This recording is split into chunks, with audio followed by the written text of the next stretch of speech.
Voltamos com a notícia de frente e a gente volta a conversar agora com o repórter João Fernandes, ao vivo. João, que vai trazer então os dados da Covid-19 nas últimas 24 horas aqui em Mato Grosso. João?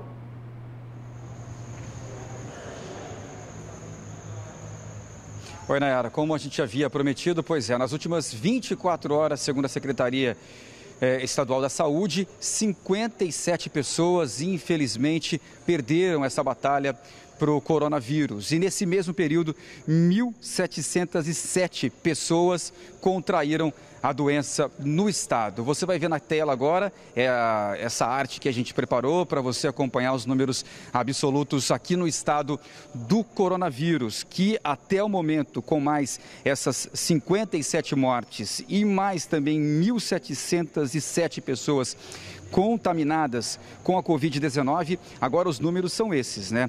324.889 casos confirmados da Covid-19 no estado do Mato Grosso. Até o momento também 8.403 pessoas perderam a vida. Fica aqui os nossos sentimentos a essas famílias, não é, que estão enlutadas, tristes, né, acabadas com tudo isso que vem acontecendo. E nesse também números, a gente tem 300.564 pacientes que se recuperaram do coronavírus no estado. Agora, a ocupação nos leitos de UTI está da seguinte forma: nos leitos de UTI na rede pública, com 97,56% de ocupação. Já os leitos de enfermaria, 58%. Você vê também aí casos de pessoas que estão internadas, números de pessoas internadas e também daquelas que estão se recuperando em casa no isolamento, isso para não contaminar outras pessoas. Esses são os números absolutos da Covid-19 em todo o estado. E a gente permanece aqui no SESI-Senai, na região central de Cuiabá, para mostrar daqui a pouquinho. Também você vai ver durante a nossa programação, nos nossos telejornais, a vacinação desses agentes da segurança pública, que começa hoje, era para ter começado ontem. A gente torce para que a van, o carro, tenha sido consertado para poder buscar essas doses e elas serem trazidas para cá e, por fim, começar essa vacinação, essa imunização desses agentes que estão na linha de frente. Nayara, volto contigo. Nayara, obrigada, João. Você vê que pelos índices aí da pandemia, né, você vê que esse índice de ocupação do UTI ele não abaixa de jeito nenhum, né?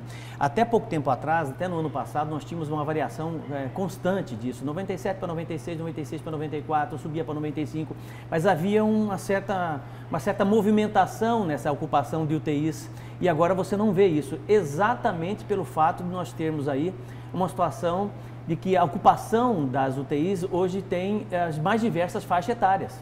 Você tem jovem, você tem adulto jovem, você tem idosos, você tem uma série de pessoas diferentes, né, ocupando UTIs e com um tempo maior de ocupação do UTI. Até um tempo atrás, até o ano passado, nós tínhamos mais idosos ocupando UTI. Ou ele, de certa forma, se recuperava muito rapidamente, ou ele morria. Quer dizer, então não tinha meio termo na coisa, a ocupação era rápida, de uma semana, 10 dias no máximo. Hoje não. Temos aí o deputado Barranco, que ficou 52 dias na UTI. O nosso colega Anderson Navarro também já está um bom tempo, ficou um bom tempo na UTI. Quer dizer, o tempo é prolongado porque exatamente as pessoas que estão ocupando a UTI têm um sistema imunológico mais resistente, ficam lutando com a doença o tempo todo. E isso faz com que realmente nós tenhamos um colapso na saúde, porque nós temos mais pessoas contaminadas e precisando de UTI e não tem UTI para serem ocupadas, disponíveis para a população, o que é um problema gravíssimo. Daí a necessidade de nós acelerarmos o processo de vacinação. Agora vamos para o seu destaque, eu repito, deixa eu dar informação aqui só de um vereador que morreu hoje, sexta-feira, vítima da Covid-19, vereador de Chapada dos Guimarães, Ailton Fernandes de Oliveira, o Birimbau, de 57 anos, morreu então hoje de madrugada, em decorrência de complicações da Covid-19. Ele estava internado há 24 dias numa UPA lá em Chapada dos Guimarães e depois foi transferido aí para o Hospital Estadual Santa Casa, aqui em Cuiabá. Ele foi eleito vereador pela primeira vez em 2012 e também voltou a assumir a vaga como vereador em 2020, quando se elegeu novamente, ou seja, nas eleições do ano passado. Nossos sentimentos aí a toda a família e, mais uma vez, nossos sentimentos a todos, né, que perderam, a todas as famílias que perderam seus entes queridos por esta doença terrível. Agora sim, Haroldo, o seu destaque, eu volto a repetir a pergunta. A política está sendo judicializada? Pois é, eu não diria na era judicializada, né? Mas é bastante perceptível por parte da população brasileira, nas movimentações do Congresso, do Legislativo, que não só na movimentação dos deputados, mas na atuação parlamentar, a atuação parlamentar, ela interfere diretamente nas decisões da Corte, da Suprema Corte. Isso é fato e é perceptível, né? E vem acontecendo cada vez mais nesse sentido. Existe uma ligação direta entre o Supremo Tribunal Federal, as suas decisões e a forma com que os deputados se movimentam, atuam no parlamento, né? E isso resulta, sobretudo, em decisões, muitas vezes, que levam à interpretação de que o legislativo está sendo judicializado ou que, de certa forma, está vertendo aí um ativismo judicial no legislativo, o que eu não concordo, mas eu acho que a atuação parlamentar ela tem uma força muito grande e pode sim interferir diretamente na Suprema Corte.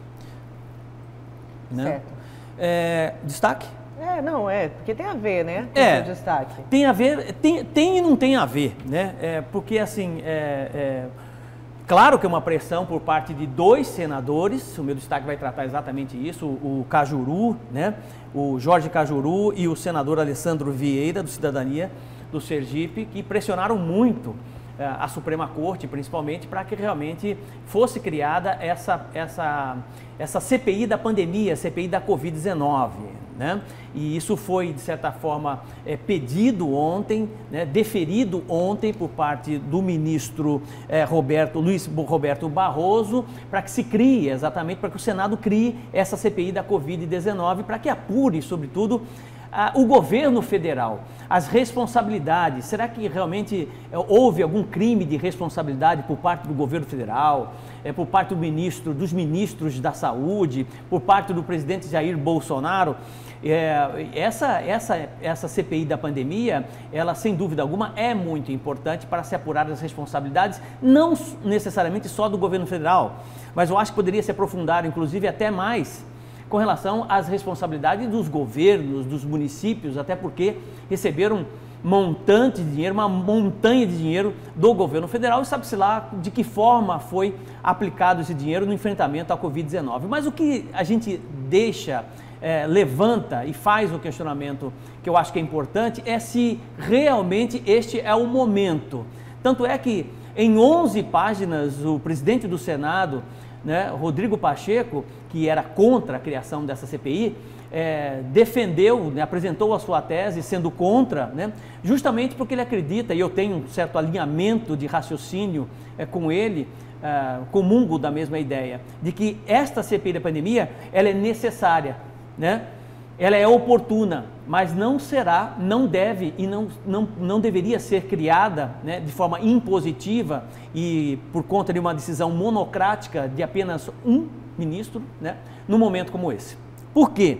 Porque esse não é o momento do achar culpados, né? Eu já disse por várias vezes, tanto é que se nós temos um problema hoje aqui no nosso município de Cuiabá por conta de falta de decisões assertivas por parte do governador, por parte da prefeitura, essa bateção de cabeça um com o outro, dessa falta de união entre os dois, na esfera federal não é diferente.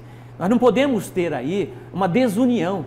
Tanto é que nós temos aí de forma incisiva, por parte de grandes economistas, por parte de grandes empresários, clamando de um lado, por parte do próprio Legislativo, do próprio Judiciário, Procuradoria-Geral da República, CGU, né, Congresso Nacional, Senado, também clamando por uma união nacional, um pacto nacional para que realmente nós possamos sair do epicentro da pandemia e termos decisões mais assertivas, mais eficazes com relação a esse enfrentamento, né? Por esse motivo, não é um momento para a criação de uma CPI da pandemia como essa, até porque nós podemos criar uma instabilidade institucional muito grande, política no país. Não tem necessidade disso e esse momento completamente fora do contexto, sem necessidade de se criar exatamente isso.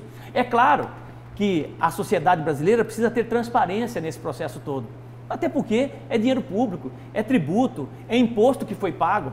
E não foi pouco não que foi investido, mais de 700 bilhões de reais na questão do enfrentamento da Covid. Os governos ficaram pobres, o governo federal ficou pobre, relativamente, entre aspas, quando comparados com os governos estaduais e municípios, que ficaram ricos, tiveram superávit, estão com as contas no positivo, no Brasil todo, né? É preciso que se tenha transparência, não tenho dúvida disso, né? Em todas as esferas, mas não é momento para isso. Não é momento para isso porque você vai criar, sobretudo, uma situação completamente desconfortável, de desconfiança, né? Principalmente com relação ao governo federal e ao Ministério da Saúde, nas decisões do governo federal e do ministro Marcelo Queiroga nos próximos meses. Para quê? Qual a necessidade disso? Se o que nós precisamos num momento como esse é sobretudo de união, né? Então eu me coloco exatamente com o mesmo raciocínio, comungo da mesma ideia do senador Rodrigo Pacheco, de que ela é importante, essa criação dessa CPI, mas não é o momento para isso, né? Até porque movimentações sociais podem acontecer no sentido contrário, né? É um atendimento que atende sobretudo a democracia, o Estado Democrático de Direito, né? Por conta de um pedido que eu acho que é extremamente salutar, desses dois senadores de oposição ao governo federal, né? Em nome da sociedade como um todo, até porque a sociedade precisa ter transparência nesse processo, mas não é o momento para isso. É isso. Certo, olha, tem participações aqui, o pessoal está falando, na verdade não foi para criar a CPI, sim para instalar a CPI que já estava aprovada com assinatura suficiente, foi somente para fazer cumprir o regimento e respeitar a CPI. Eu acho que é importante a CPI, né? Eu só discordo do momento da criação da CPI, eu acho que não é um momento mais confortável, vamos dizer assim, até porque existe muito atrito, né? E muita desconfiança, né? E muita desunião neste país. O Brasil hoje é um país, apesar de infelizmente ser o epicentro da Covid-19, é um país absurdamente dividido, politicamente em todos os sentidos. Politicamente em todos os sentidos. Você não vê um alinhamento de raciocínio político, né? De governo federal com governo estadual, de governo estadual com municípios.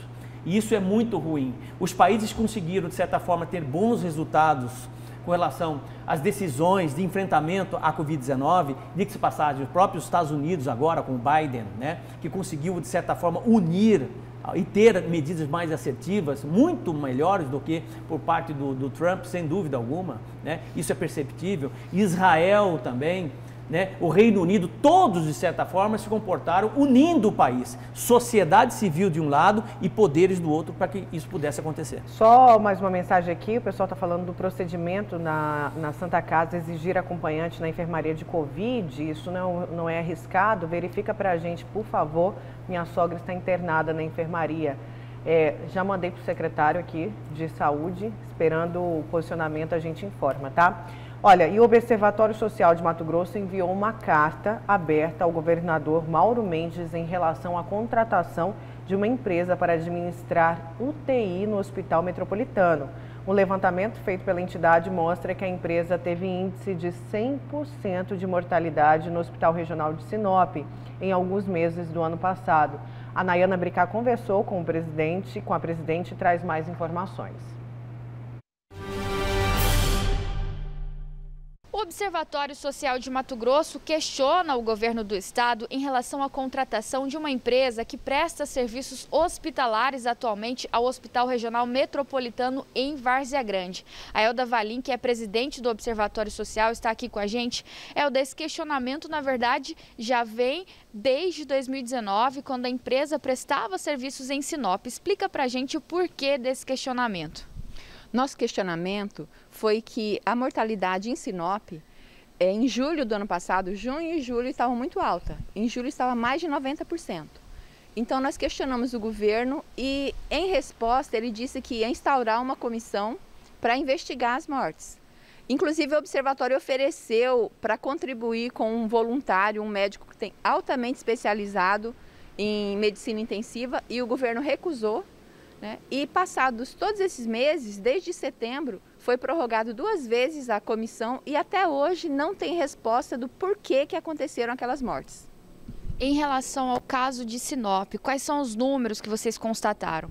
Sim, a única coisa que o governo fez foi cortar as nossas informações. Então, nós passamos a utilizar a informação que o próprio governo e o Ministério da Saúde publica. E com base nessas informações que estão na internet, nós concluímos que das pessoas que tiveram alta, que saíram da UTI em outubro, novembro e dezembro, saíram por motivo morte nas UTIs de Sinop. Então, 100% foram a óbito. Infelizmente, nós queríamos que fosse mentira, né? A empresa está negando, mas ela não diz qual é o número, então. E o nosso número é o que está na internet. Ok, para a gente esclarecer um pouquinho melhor, essa empresa foi contratada em 2019 para prestar serviços a um hospital estadual em Sinop. E o observatório constatou que desde o início da pandemia, entre junho e julho do ano passado, a taxa de mortalidade de pacientes Covid-19 foi muito grande lá no hospital em Sinop, na região norte do estado. E mesmo assim, novamente, o governo do estado, através da Secretaria Estadual de Saúde, está contratando essa empresa agora para prestar serviços no Hospital Metropolitano que fica em Várzea Grande. Por isso, novamente, esse questionamento, porque vocês apresentaram os dados e ainda assim o Estado está contratando novamente essa empresa, que na verdade o contrato já começou. Sim, o contrato começou. E o governo contratou a partir de 1º de abril. O contrato é mais de 7 milhões de reais para 20 leitos e nós não vemos a mínima necessidade de contratar uma empresa para contratar os profissionais, porque é apenas um terceiro. Inclusive, os equipamentos, o governo fornece o prédio, fornece os equipamentos e a empresa entra só com o pessoal e com o medicamento. E que medicamentos que eles usam? Nós não sabemos, não está definido no contrato qual medicamento. Então, a nossa preocupação é que as pessoas que têm um parente internado nessas UTIs, que eles procurem fazer contato com os profissionais de saúde que estão lá dentro, que eles não têm responsabilidade sobre isso. E eles podem dar atenção, fornecer um atendimento mais humanizado, se a família for e pedir ajuda, procurar contato com as pessoas que estão lá. O observatório é contra a terceirização ou vocês querem que isso seja feito, mas com mais clareza? Não, nós somos contra a terceirização, por quê? Porque esse trabalho é um trabalho altamente especializado. A intubação tem que ser um médico, um profissional que saiba fazer. Outros profissionais, enfermeiro, tem que saber quem é que está lá. Esse tipo de contrato é como se fosse um posto de trabalho, né? Então, assim, uma pessoa que está lá dentro nem sabe quem é. E o que nós vimos em Sinop é que menos de 10% dos plantões eram feitos por pessoa especializada. Quer dizer, então são pessoas recém-formados, pessoas que não têm qualificação para estar ali naquele trabalho. Quem quiser contribuir com o observatório ou até mesmo conhecer um pouco mais do trabalho de vocês, como pode fazer? Consultem a gente no observatoriosocialmt.org, não tem BR, ou na nossa página no Facebook e nos ajude. Nós precisamos, nosso trabalho é voluntário e nós precisamos muito de ajuda e também nós podemos ajudar ensinando as pessoas como obter os dados sobre mortalidade no seu hospital. Obrigada, então, Elda Valim, que é presidente do Observatório Social de Mato Grosso. Em relação à empresa, a Secretaria Estadual de Saúde disse o seguinte, que está apurando a conduta da empresa no hospital em Sinop, já sobre a contratação aqui no Hospital Regional Metropolitano em Várzea Grande. A Secretaria disse que a empresa venceu o processo licitatório e apresentou todos os requisitos necessários para continuar no hospital. As imagens são de Benedito Costa, com apoio técnico de Elton Júnior. Nayana Bricá para a Notícia de Frente. Obrigada, Nayana. O que chamou atenção em Sinop, isso desde o ano passado, foi que muito acima da média, ou melhor, ou pior, né? Com relação à ocupação de UTIs, você tinha uma ocupação gigante, mais de 90% de ocupação de UTI lá em Sinop e o número de óbitos de 100% na era.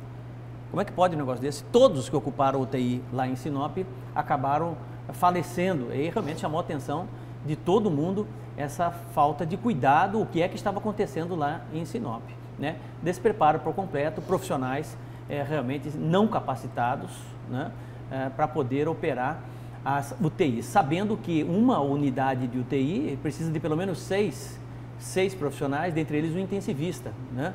E se você não tem uma equipe especializada, realmente você pode ter uma situação trágica. Deixa eu colocar aqui mais participações. Bom dia, estou desde ontem às 20h03 da madrugada, não consigo agendar minha mãe para tomar a primeira dose. Minha amiga, aqui em Cuiabá, Várzea Grande, também é só fazer o cadastro. Em Cuiabá é o seguinte, você faz o cadastro e aí vai gerar o seu número ali de posição na fila, tá? É uma fila digital, forma, né? Não tem mais que agendar, tá? Pois é, mas essa fila digital, volto a ressaltar isso, Nayara, né?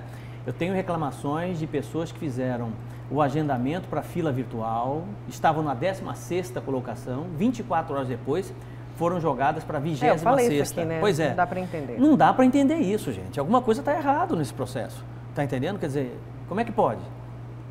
Né? Então isso é grave, né? Sem dúvida alguma, precisa ser consertado. Pois é, vamos aqui a mais Corrigido. participação, com certeza.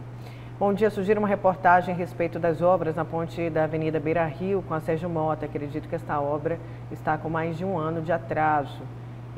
O José do Goiabeiras, tem mais gente participando aqui. Nayara, Haroldo, que devemos fazer uma CPI depois da pandemia, pois os estados e municípios estão com suas contas em dia com folha de pagamento e fornecedores, e o povo morrendo de Covid. O Ernesto falando aqui pra gente. Essa é a grande questão da coisa, né? Eu não entrei no mérito do meu destaque com relação a isso, mas essa é a grande questão, né? Muito do que foi enviado, pelo menos suspeita-se por parte da própria Polícia Federal, dos mecanismos de fiscalização, de que muito do que foi enviado aos governos, os municípios, não foi direcionado ao enfrentamento da Covid-19. Tanto é que dinheiro que era para montar hospital de campanha, dinheiro que era para comprar mais insumos, né? Enfim, uma série de ações que poderiam ter sido criadas e não foram criadas. O recurso foi utilizado justamente para pagar uma série de coisas, inclusive fornecedores, e arrumar as contas do Estado e do município. A verdade vai aparecer. Agora tem um assunto que, inclusive, né, você já abordou, mas o nosso telespectador manda aqui, olha, já tem 7 meses que tenho gás GNV no meu veículo. Em Mato Grosso, Gás fala que vai abrir mais postos desde essa época, em nada. O pessoal aqui, aí ele manda uma foto com filas, o pessoal para poder abastecer aqui, ó, esperando, e aí tem que abrir mais locais para poder não acontecer isso aí, desrespeito à população. Sem dúvida alguma. Né? Desrespeito à população. Eu quero falar rapidinho de um caso que, claro, chocou o Brasil, o mundo, que é o caso do menino Henri. Ontem o padrasto e a mãe do menino foram presos. Vamos acompanhar aí a matéria? Mãe e padrasto. Para a polícia, cúmplice e assassino. Ela esteve em sede policial, em depoimento, por mais de 4 horas, apresentando uma declaração mentirosa, protegendo o assassino do próprio filho. Exatos 30 dias após a morte, os investigadores e o Ministério Público têm uma convicção. O vereador doutor Jairinho foi o responsável pelas agressões que mataram a criança de 4 anos. E a mãe, Monique Medeiros, sabia de tudo e nada fez. A mãe não afastou o agressor do convívio de uma criança de 4 anos, filho dela. E é importante que se diga que ela tem uma obrigação legal de fazer isso. Henri morava com a mãe no apartamento do namorado, o doutor Jairinho. Na madrugada do dia 8 de março, a criança foi levada às pressas para o hospital, mas não resistiu. O laudo apontou múltiplas lesões na cabeça e no abdômen, além de laceração do fígado e hemorragia interna. O casal sustentou a versão de acidente doméstico. Quando a gente recebe o laudo necroscópico, a gente já percebe que a versão de acidente era uma versão fantasiosa. A prova considerada fundamental pela polícia foi uma troca de mensagens entre a babá e a mãe de Henri.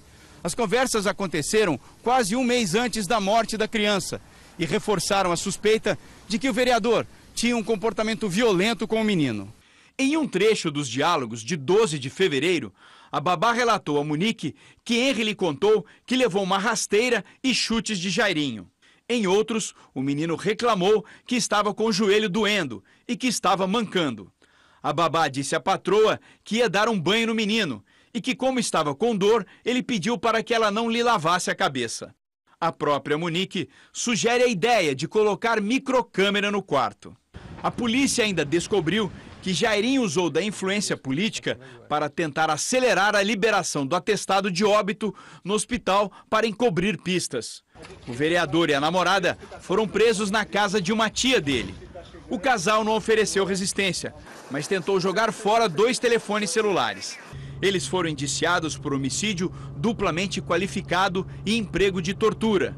O pai de Henry, o engenheiro Leniel Borel, através da rede social, pediu desculpas ao filho.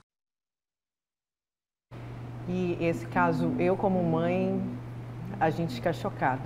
Como que uma mãe deixou uma violência dessa, foi avisada pela babá, acontecer e ficar do lado do assassino do filho? Gente, não dá para acreditar. Isso abre um outro alerta para a gente. Eu quis colocar a matéria, apesar de não ser aqui no nosso estado, mas abre um alerta para a gente ouvir os nossos filhos, para a gente ouvir as crianças. Aquela criança que não quer ficar com determinada pessoa é porque está acontecendo sim alguma coisa. E outra, a babá foi sim omissa. A gente não está aqui para julgar, mas as pessoas que vêm, é igual aquela história do marido que bate na mulher. E aí tem aquela frase antiga que não se usa mais: em briga de marido e mulher não se mete a colher, se mete sim. A mesma coisa acontece com criança, tá vendo maus tratos, violência, denuncia. Ah, mas se não foi isso, aí vai caber a polícia investigar se não for. Denuncia, diz que 100, diz que 190, liga para a polícia, avisa, gente, avisa, não deixe isso acontecer. Isso serve para quem cuida das crianças, aí, as babás, né, que tem um papel tão importante também dentro dessas casas, dentro desses lares, são segunda mãe, são os apoios ali. Então a gente tem o caso do menino preso no tambor. Olha só, se aquele vizinho não denuncia aquele menino ali preso no tambor, o que ia acontecer com aquela criança? Denuncie, gente. Por favor, ouça o seu filho, ouça as crianças mais. Fica aqui esse pedido para o final de semana. E a gente vai, né, Haroldo? É isso aí. Vamos. Obrigado, Nayara. Vamos embora. Uma excelente sexta-feira a todos, um excelente final de semana a todos e até segunda-feira, se Deus quiser. Excelente final de semana. Se cuida, viu, gente? A gente volta na segunda. O pessoal está perguntando do Lúcio. Lúcio está aqui segunda-feira com a gente. Tchau, um forte abraço.